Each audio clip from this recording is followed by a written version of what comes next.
Hello, What Culture? My name is Simon and we're here. We've arrived. It's Survivor Series 2018. What a lovely, quiet roller coaster this has been. There's been no controversy. There's been no changes, and all the matches we had a couple of weeks ago are exactly the same. And if you believe me, you haven't been watching professional wrestling because I'm lying. You'd have to be living under a rock to not know about all the craziness that's happened. We're still going to predict the show. We're going to go by match. I'm going to tell you who I think is going to win. And then come Monday, when the pay-per-view is done, you can come back to this video and leave a comment that says, Simon, you're a bald buffoon. You got it all wrong. But enough of that. Let's predict Survivor Series 2018. The kickoff show this year feels even more ridiculous than it does usually because WWE has put so little thought into it. I don't see why I'm meant to care. However, on said kickoff show, we are going to have a tag team Raw versus Smackdown match, and you have to forgive me because I can't remember everybody who's in it, but I think it is on the Raw side. Bobby Roode and Chad Gable, The Ascension, Lucha House Party, The Revival, and the B Team, and they're going to be going against the New Day. The Usos are in there. Hang on, I'm going to look down because I can't actually remember who it is. The Colognes, Sanity, and the Good Brothers. And those last three teams we haven't even seen on TV for about 72,000 years. And all of a sudden they're just back.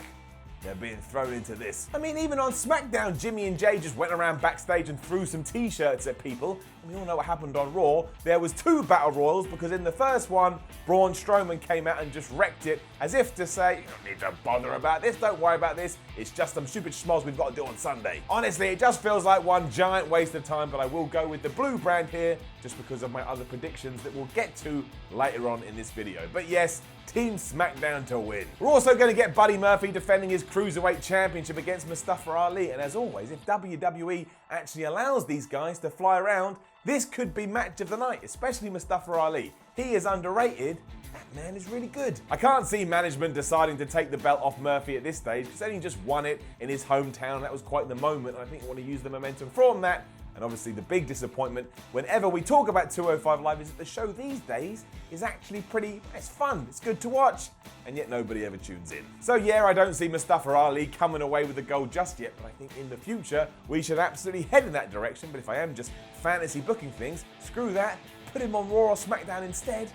We'll do all right there. Survivor Series will probably then start for real, and if I was booking this show, I would indeed start with the collision of tag teams, which sees SmackDown's The Bar taking on the Raw's Authors of Pain or AOP. And isn't it strange that AOP, the tag team champions, didn't even appear on Raw this week? They didn't even go to SmackDown. That's why I thought they went on Raw. I was like, okay, don't put them on Raw. They can go to Tuesday nights instead, attack Sheamus and Cesaro. But nope, just won their championships and went to sleep. I think the new boys on the block absolutely have to win though, because no disrespect to Sheamus and Cesaro, but if they get the victory, it doesn't change anything and it doesn't do anything for them. Whereas the AOP getting the big victory actually lights a fire under them, and it's something they can use on Raw for weeks on end if they are actually allowed to turn up to television and be put on the show. Because like I say, sometimes they ain't even there. A small part of me wouldn't even mind seeing them run wild either. Start the match, have AOP absolutely destroy Sheamus and Cesaro.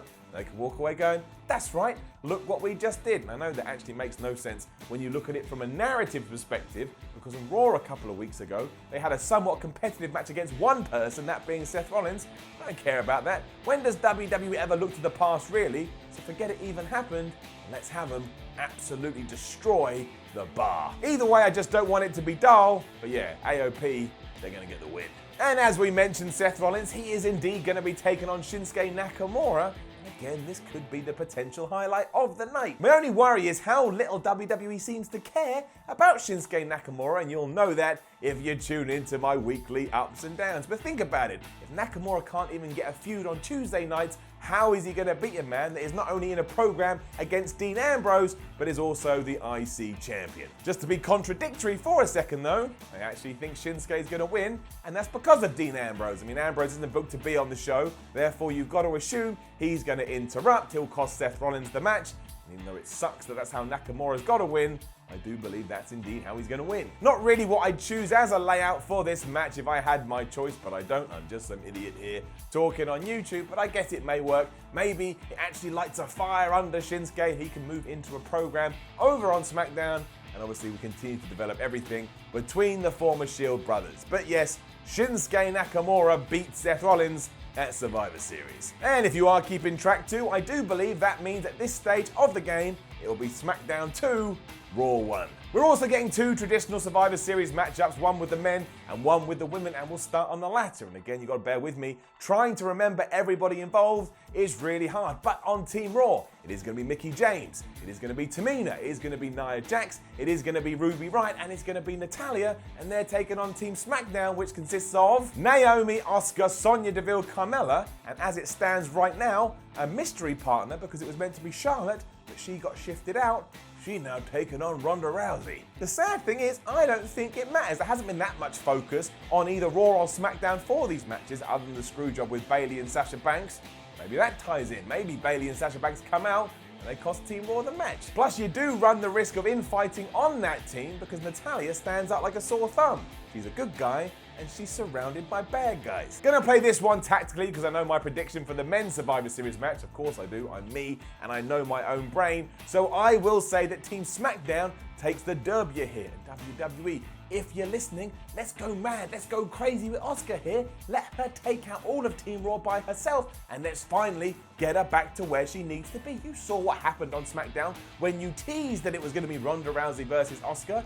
Everybody got really excited, and that's because everybody loves the Empress of Tomorrow, even though her nickname makes no sense. Then there is the men's version, which will indeed be Team Raw, and that's Braun Strowman, Dolph Ziggler, Drew McIntyre, Finn Balor, and Bobby Lashley. And they're going against Team SmackDown. How many times have I said this already? And that is The Miz, Rey Mysterio, Jeff Hardy, Samoa Joe, and the best in the world, Shane McMahon. I mean, you've got the best in the world, your team. You've got to do pretty well. And off the back of what I mentioned a couple of minutes ago, I think Team Raw is going to win this just because it makes much more sense from a storyline perspective. 1, you got everything with Braun Strowman, the deal he made with Stephanie McMahon. 2, WWE about to push Drew McIntyre like crazy. And 3, when you look at the SmackDown group, there's no unity there. It's a big mishmash, and maybe we can tie that in to Shane McMahon's continuing heel turn. Maybe he can even cost them the match. I mean, that's going to be really weird given that Daniel Bryan is now also a bad guy. I don't understand how you have a program where Daniel Bryan and Shane McMahon are heels. What do I know? Again, nothing. Bald idiot. And for those that want an update about the overall predictions, that is SmackDown 3, Raw 2. Ronda Rousey versus Charlotte now, and what a whirlwind of fire this has been. But it hasn't been boring, and actually the merging of fiction and reality has made it one of the more intriguing stories of 2018, and on top of that, really hard to call. The fantasy booker side of me kind of wanted to end when Becky Lynch storms down and just takes everybody out. Now, I'm not sure how you do that. I don't actually think you can get medical clearance, but wouldn't it be awesome? And it would be doubly awesome because so many people are whining and crying, going, oh, why did Becky Lynch hug Charlotte? Imagine it was a ruse. Imagine she did it to lure her into a false sense of security, and then once again, stabbed her in the back, and then looked at Ronda Rousey, whooped her ass too. Aside of that, I don't know. You can't really see Ronda Rousey losing because it doesn't feel like it's the right time. But Charlotte, she's the poster girl. She is WWE's chosen one. Maybe she turns heel, and we have that double turn we hoped was going to happen last month, even though it really wouldn't be a double turn, because the person that would need to be in it to become the face isn't going to be in it, but you get what I'm talking about. I always thought Ronda would win, so I'm going to stick with that, but I don't think it's going to be a cut and dry result, and nor should it be. There will be a ton of talking points when all is said and done, and that's exactly how I'd want it. Don't just play this one down the line. That wouldn't be very creative at all now, would it? Which brings us to our main event, which didn't even exist a week ago. It is going to be Brock Lesnar, the Universal Champion, taking on Daniel Bryan, the WWE Champion, and I tell you this, it ain't gonna be no clean ride. Braun is mad at Brock, AJ is mad at Daniel, so there's every chance this just explodes into a big schmoz, especially because both Styles and Strowman are gonna be in the building. Hey, the result could even be that it gets written off entirely because the carnage gets too much as these 4 men just try and tear each other's heads off. And that would suck as a finish, but you know, it may just happen. However, we don't buy into the nonsense here on the prediction show. We give actual predictions. That's why after thinking about it, after running the numbers, I'm going with Daniel Bryan. It won't be clean, of course, but your man Braun is going to make such a big nuisance of himself that Brock Lesnar gets distracted, and Daniel Bryan, he can win by whatever means you deem to be correct. I mean, you only just turned him heel. You've only just made him WWE Champion. He can't lose 4 days later. That would be stupid. Also, Brock can put up with being defeated here, especially if it is because of Strowman. I mean, it's not like we have to worry about Roman Reigns anymore. That's been done. Roman Reigns won, so now why can't Brock be beatable? Of course he can. I mean, really, when you think about it, he isn't even meant to be the champion. So don't overthink it. Just go with your heart, go with your soul, go with what feels right. That's always nice. If I've done my maths right too, it does mean that Survivor Series will end Smackdown 4, Raw 3, and that works as well, because even though Raw won the big match, the war was won by Smackdown. So it's all balanced. I also think the Survivor Series is going to be a really fun show, even if 24 hours after it's done, nobody remembers it, because that's just the Survivor Series way. We basically just come up with a bunch of dream matches, but they never tie into the story.